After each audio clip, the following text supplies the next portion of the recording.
Bismillahirrahmanirrahim. Assalamu alaikum wa rahmatullahi wa barakatuh. We are here with the next topic, and that's the phrasal verbs. What is a phrase? Basically, it's a group of words. Okay, means there are 2 or 3 words are there, but it's not a sentence, it's a phrase. So some verbs they are single, but the other they are phrasal. Like here, the example if looked up, in the same way looked into, look over. So these are the different words. With look we are using another word and it changes its meaning, so these are called as phrases. Okay, so these examples are given here, that the meanings of phrasal verbs are often similar to the meaning of a single verb. Their meaning is the same. A quick tip is there, like if you can substitute a single verb for a verb and the word following it, you probably have a phrasal verb. Like for example, here is an example has been put here. She pointed out the truth to us, or you can say she showed the truth. Instead of pointed out, we have used this verb showed. Okay, and to or should, again the same tip that we did in the previous lecture, that you can add to or should to check whether it is verb or not.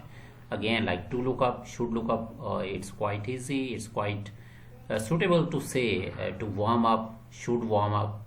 Okay, this exercise is given here. Each of the sentences below contain a phrasal verb, and you have to underline the phrasal verb, like he fixed up the lightning in the hall. Now here up is there and in is there, but we have to check that fixed up, that is the phrasal verb. Okay, you can do it yourself, rest of them, and there are more practices given here. In many cases, the 2 parts of phrasal verbs, the verb and its particle, can be separated. This is the other way. Like she looked the answer up, you can also write it. She looked up the answer, that's also right. But you can also say it in this word, she looked the answer up. Looked after up is at the end of the sentence. Then 11.2 is there. If you can move a particle away from its verb, you have a phrasal verb. Okay, and since you can say both, she looked up the answer, she looked the answer up, again the same rule has been explained here. Test yourself. Again, you can keep in mind the rules, or you can keep in mind the tips, and you can do this exercise. 11.3 is there. Again, some of the sentences they contain one word verb, some contain a phrasal verb. You have to underline the one word verb or phrasal verb in each sentences.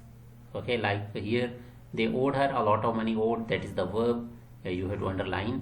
And in the same way, some other sentences are there where there will be the phrasal verb, you have to underline it also.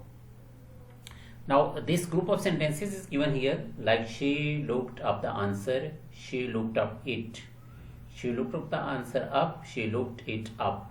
So if you look at these sentences, like in some cases where there is the asterisk mark, it means they are not grammatically correct, or you cannot say that these are the correct sentences. You're keeping in mind all the rules, you can do this. Yes, these are the answer keys of the whole unit.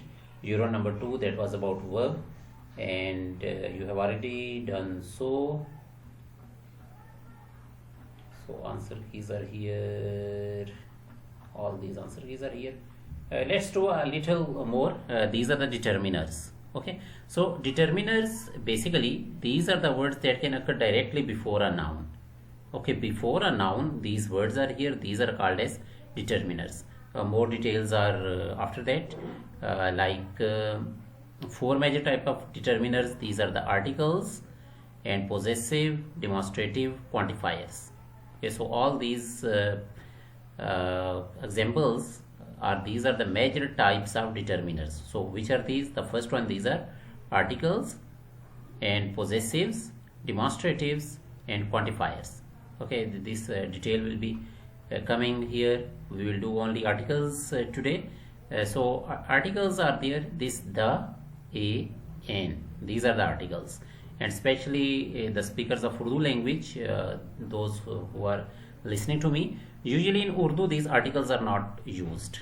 Okay, for that reason, those Urdu speakers or the Hindi speakers, they commit a lot of mistakes by using these articles. Like you think that usually these articles are not translated in a language. If we saw this word the, there is no translation of the in Urdu or Hindi, but it's very necessary to use this article in a sentence. So first of all, indefinite articles and a and n, these are the indefinite articles, and then there are the definite article, that is the. Okay, and a and n, they are used for singular, like we can say an apple but we can't say an apples. Okay, so this test is there, and underline the articles. It's quite easy, you have to do it yourself. And then here is to enhance your understanding. It's also there, like basically if there is the sound of this vowel sound there, then you have to use this n, like the word university. We never say an university, we always have to say a university. Okay, although it is starting with u, like we say that a, e, I, o, u, these are the vowels, but these are not the vowel sounds. You have to keep in mind the sound. Okay, like uniform. Okay, this example is given here. So please go through this, and then again, yes, it's a very interesting exercise. You have to do each article with, you have to write a solid line. Noun, you have to double line, and if it is a verb, you have to use this squiggly line like this one. Okay, so it's a good practice. You can easily think about whether it is an article, it's a noun, it's a verb. Example is given here, like a pilot spoke to the crew. So nouns are here, spoke, that is the verb, pilot and crew, these are the nouns, and the, these are the articles. So articles only one solid line, and crew, that is the noun, you have to draw the double line, and if it is a verb, you have to use this squiggly line. Hopefully it's clear to you, and that's over.